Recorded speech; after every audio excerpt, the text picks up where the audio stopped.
नमस्कार, C news Bharat में आप सभी का एक बार फिर से स्वागत है। महाराष्ट्र में चुनाव होने वाले हैं, ऐसे में चुनावी सरगर्मियां तेज हैं। इस मौके पर सी न्यूज भारत की टीम नागद गांव पहुंची और वहां की जनता से बातचीत कर कन्नड़ तहसील का हाल जाना। देखिए हमारे संवाददाता भाईदास जी पवार की ये खास रिपोर्ट। काय सांगाल दादा, काय नाव तुमचं? राहुल पाटील. राहुल पाटील. काय गावाचा विकास झालाय का? नाही झाला. तालुक्याचा काय विकास? नाही झाला. तालुक्याचा विकास नाही झाला. नाही झालाय असं तुमचं म्हणणं आहे? बरं, ठीक आहे. दादा काय नाव तुमचं? जितेंद्र हजारी. जितेंद्र हजारी. काय गावाचा विकास, तालुक्याचा काही विकास? चांगल्या प्रकारे विकास झालेला आहे साहेब. असं एकही गाव तालुक्यात वाडी वस्ती कुठलंच गाव नाही आहे कधी तिथे निधी पोहोचला नाही आणि विद्यमान आमदार साहेबांकडनं काम झाले नाहीत.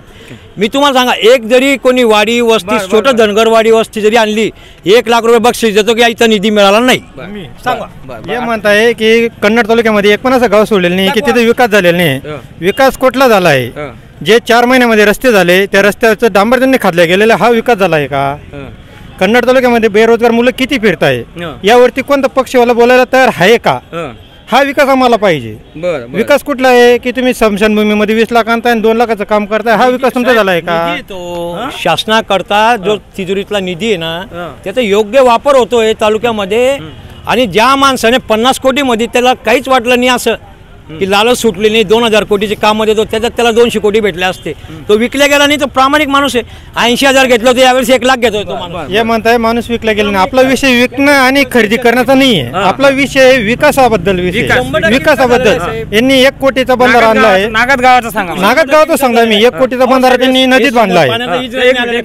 1 कोटीचा बंधारा त्यांनी नागद नदीत बांधला आहे. तिथं आज टॉयलेटला जर बसलं तर टॉयलेट धुवायला पाणी नाही त्या बंधाऱ्यामध्ये. हा 1 कोटीचा बंधारा म्हणशान का? हा, यांचं म्हणणं आहे की हा 1 कोटीचं त्यांनी पाणी ऐकवत आणलेलं आहे. तुम्ही दाखवा ते तुमच्या कॅमेऱ्यामध्ये. काय आणलंय?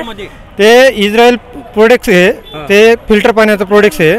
5 वर्षापासून त्याचं उद्घाटन का झालं नाही? मग याचं उत्तर यांनी देऊ. हे म्हणताय ना की विकास झाला तर 5 वर्षात त्याचं उद्घाटन का झालं? उद्घाटन काय झालेलं नाही ते काम? आहे साहेब, हे बघा मला एक सांगा, महाराष्ट्रामध्ये विश्वासच नाही भूतोना भविष्यात अशी न घडणारा उठाव म्हणा का गद्दारी म्हणा काय जे असेल ते राजकीय लोकांनी शब्द द्यायचे असतात आपल्यासारख्यांनी.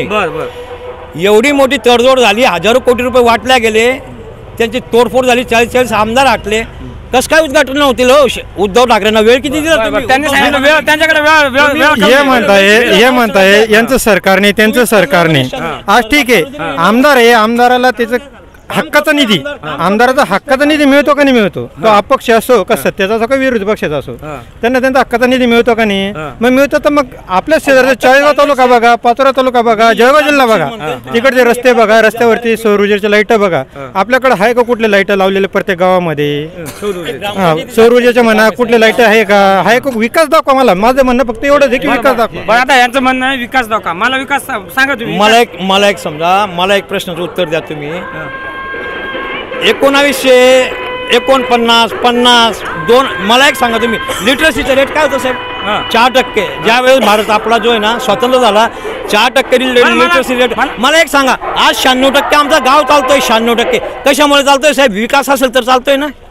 मला एक सांगा, तुम्ही विकास नसता तर 70% म्हणजे 96% लोकांना शिक्षण मिळालं नसतं. ही पहिली मूलभूत व्यवस्था आहे. जिथं विकास आहे तिथं शिक्षणाची व्यवस्था आहे. गावामध्ये पाण्याची 100% तुम्हाला सांगतो मी, पाण्याची व्यवस्था फुल आहे साहेब. नागद गडदगड धरण भरलेलं आहे. पिण्याचा पाण्याचा प्रश्न नाही. 15 खेड्यांच्या शेतकऱ्यांचा प्रश्न मिटलेला आहे. रस्ते वगैरे झाले बिलकुल व्यवस्थित आहे साहेब, सगळं व्यवस्थित आहे. कुठलेच रस्ते झालेले नाही आहे सर. आता तुम्ही नागद बस स्टँड मध्येच उभे आहे. बस स्टँड मध्ये तुम्ही बघा केवढे मोठे मोठे गड्डे असतात, तुम्ही दाखवा. त्याच्यानंतर तुम्ही कन्नड रस्त्यावरती जा किंवा सोयगाव रस्त्याला जा. 5 वर्षामध्ये सोयगाव रस्त्यात एखाद्या गड्डा बुजला गेला असेल तर हे जे सांगताय ना की विकास झालाय, मी यांच्यासोबत यांचा प्रचार करत फिरतो. तुम्ही थांबून घ्या. आता आपल्यासोबत काही मंडळी पण आहेत या ठिकाणी, आपण त्या मंडळींना पण या ठिकाणी. काका, गावाचा विकास झालाय का? तुमच्या गावाचा विकास झालेला आहे? आज अपुरा काम राहिले आमच्या गावात. तांडाचं. कोणता तांडा? नागद तांडा. काम अपूर्ण आहे. बरं, ठीक आहे. काका, नाव काय तुमचं? अमरसिंग ओंकार. हा, बरं. कोणतं तांडा, कोणतं गाव, कोणतं तुमचं? बोरमळी. बोरमळी तांडा. बरं, काय म्हणतो तुम्हाला? चर्चा कोणाची आहे? मला काय चर्चा करायची नहीं वो, एक है जो विकास करतोय। फिलहाल इस खास रिपोर्ट में बस इतना ही। देश दुनिया की तमाम बड़ी खबरों को जानने के लिए आप देखते रहिए सी न्यूज भारत। हर खबर आपके साथ, आपके हाथ।